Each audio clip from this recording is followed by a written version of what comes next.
Welcome, everyone, to this new series. It's a Yeah. deep dive Eyesight. into Sri Aurobindo's Savitri. And Yes. this is going to be a journey through all the books of Savitri. It is a journey. So for those of you who are dedicated followers of Sri Aurobindo, Mm. get ready to dive even deeper. Yes. And for those just beginning to explore his work, Mm. prepare to be captivated. Absolutely.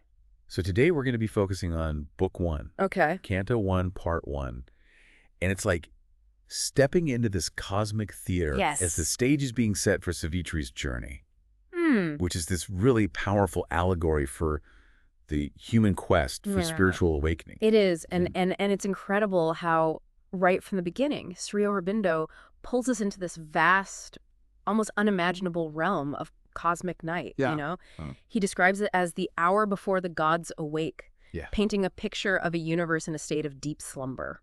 A Right. fathomless zero, where night reigns supreme in her unlit temple of eternity. I love that those lines really struck me as well when I first read it. It was the hour before the gods awake. A fathomless zero occupied the world. Mm. It's like we're brought to the very edge of existence, before creation as we know it. Right. What I found so fascinating is that even in this void, Mhm. there's this sense of anticipation, Yeah. a feeling that something monumental is about to happen. Yeah, it's not just an empty darkness, is it? He Yeah. calls it the inconscient, Mm. this primordial state that holds the potential for everything, Right. but lacks conscious awareness. Mhm. Yet even within this inconscient, Yeah. there's a stirring, Yeah. a nameless movement, Mhm. the unthought idea that begins to emerge. Mhm. He describes it as insistent dissatisfied Yeah. without an aim. Right. It's like the universe itself is yearning for something more, a Right. drive towards manifestation, Yeah. towards becoming. It reminds me of a seed buried deep within the earth, Yeah. holding the potential for a magnificent tree, but needing the right conditions to sprout and grow. That's a beautiful analogy. Yeah. And what's fascinating is how he connects this cosmic yearning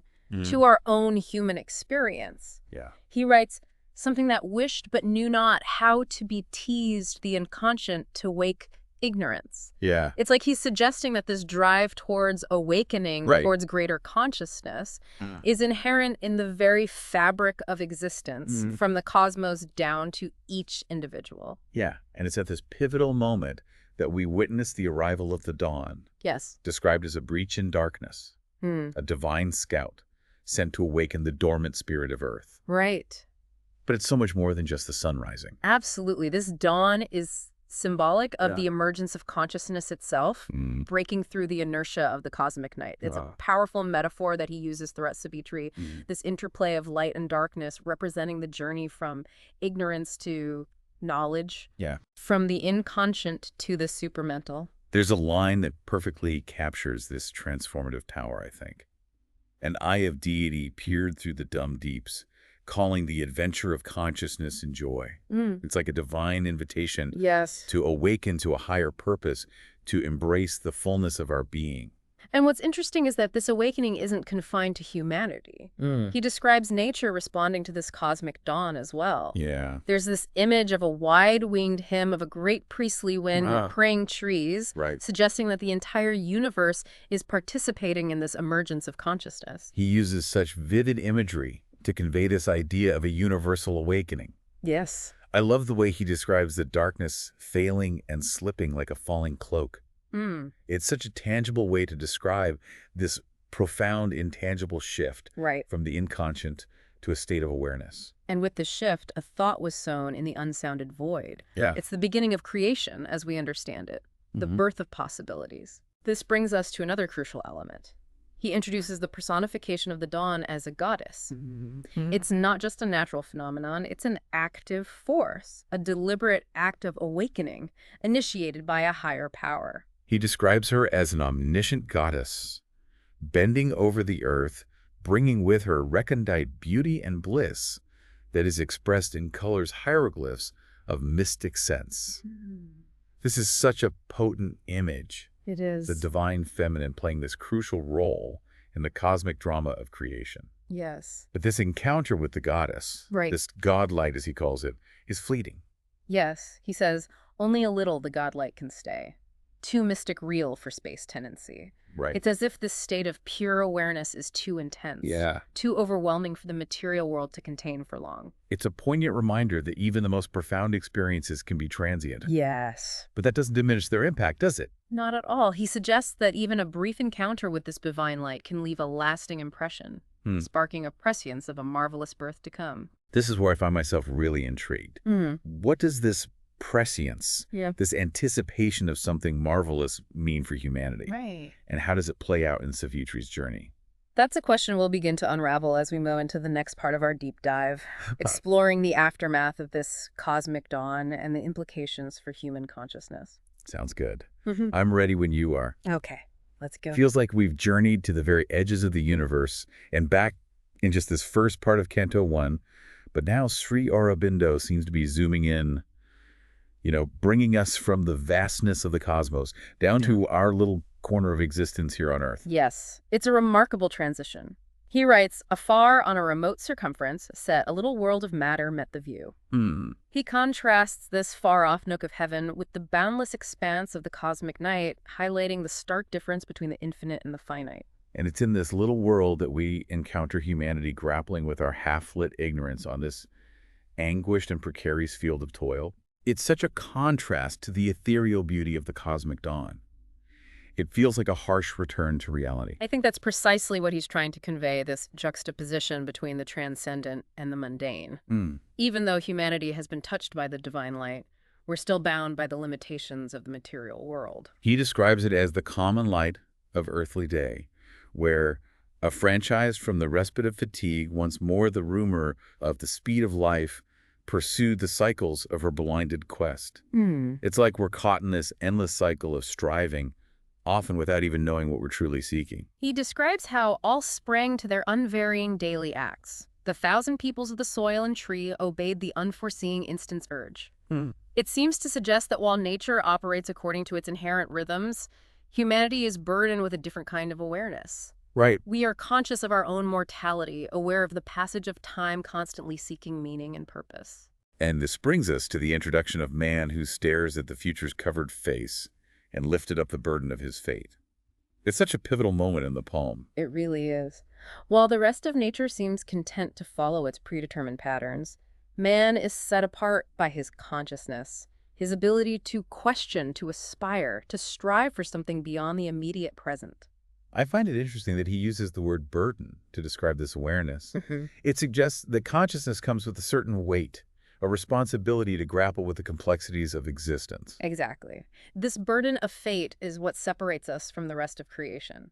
We're not simply passive observers. We're active participants in the unfolding drama of our lives and ultimately in the evolution of consciousness itself. But even though the divine light has withdrawn, it feels like its impact lingers. Right. He describes how miracles occur in common, meaningless shapes, suggesting that the divine touch has the power to transform even the most mundane aspects of life. He also mentions that the experience sparks a sacred yearning, a worship of a presence and a power that transcends human understanding. Even though the goddess has retreated the memory of her presence, the prescience of a marvelous birth to come remains. It's a fascinating paradox, this interplay between the fleeting nature of divine experiences and their profound impact on the human psyche. Sri Aurobindo seems to be suggesting that these glimpses of a higher reality, these moments of awakening, are essential catalysts for our spiritual evolution. They plant the seed of aspiration within us, urging us to reach beyond the limitations of our ordinary awareness. So even though we're brought back down to earth, so to speak, we're not the same as we were before. We've been touched by something greater, and that experience changes everything. It's like we've caught a glimpse of the summit of a mountain, and even though we're still at the base, we now know what's possible. We have a direction, a purpose that drives us forward. And I think that's what makes this opening canto so powerful. It sets the stage not just for Savitri's journey, but for our own journey of transformation. It reminds us that even amidst the challenges and limitations of the human condition, the potential for awakening, for realizing our true nature is always present. It's a message of hope, but also a call to action. Sri Aurobindo is not simply offering us a comforting philosophy. He's inviting us to actively participate in the evolution of consciousness to become agents of transformation in our own lives and in the world around us. But how do we do that? How do we navigate the complexities of life with this sacred yearning in our hearts, this prescience of a marvelous birth to come? Perhaps that's a question we can begin to explore in the next part of our deep dive as we delve into the final lines of Canto 1, Part 1, and consider the implications of this cosmic dawn for our own individual journeys. So we've been talking about this remarkable shift from the cosmic dawn back to the realm of human experience, and Sri Aurobindo paints this picture of the world returning to its everyday rhythms. But yet something has irrevocably changed. It's like the encounter with the divine has left an imprint, a kind of echo that reverberates even in the ordinary. It's subtle, yet incredibly profound. He describes it as a prescience, this intuitive sense of a marvelous birth to come. It's as if the divine light, though withdrawn, has awakened a deeper potential within humanity, a yearning for something beyond the limitations of our current state of being. I'm struck by the contrast he draws between nature's cyclical patterns and humanity's unique struggle. He writes, "The thousand peoples of the soil and tree obeyed the unforeseen instant's urge. They seem to exist in a state of effortless harmony with the rhythms of life. But man, while he stares at the future's covered face and lifted up the burden of his fate." It's fascinating, isn't it? Nature simply is flowing seamlessly with the cosmic current. But man, burdened with consciousness, is confronted with choices, with the awareness of his own mortality, the weight of his past, and the uncertainty of what lies ahead. It's almost as if this awareness is both a blessing and a curse. It makes me think about how often we get caught up in the daily grind, lost in the unvarying daily acts that he describes. Yet there's this deeper yearning within us, this sacred yearning, he calls it, that pulls us towards something more. It's the yearning for that marvelous birth, that awakening to our true potential. And I think he is suggesting that this awakening is not a passive event. It requires effort, a conscious striving to transcend the limitations of our ordinary awareness. He speaks of mad lifting up the burden of his fate, which suggests a conscious choice, an act of will. It's like we're being called to actively participate in our own evolution, to become co-creators with the divine in shaping our destiny. Precisely. And this, I believe, is the essence of Savitri's journey. She embodies this human aspiration for transformation, for union with the divine.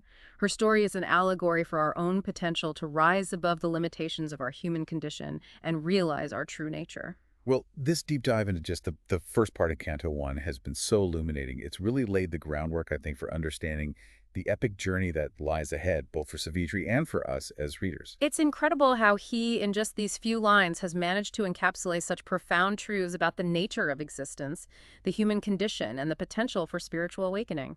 As we continue to explore Savitri, I'm eager to see how these themes unfold and how Savitri's journey can illuminate our own paths towards greater consciousness. And for those of you listening, we invite you to reflect on these opening lines, to consider how the interplay of light and darkness, the yearning for awakening, and the burden of conscious choice are playing out in your own lives. Until our next deep dive, may you find moments of stillness amidst the busyness of life, and may those moments reveal glimpses of that marvelous birth that awaits us all.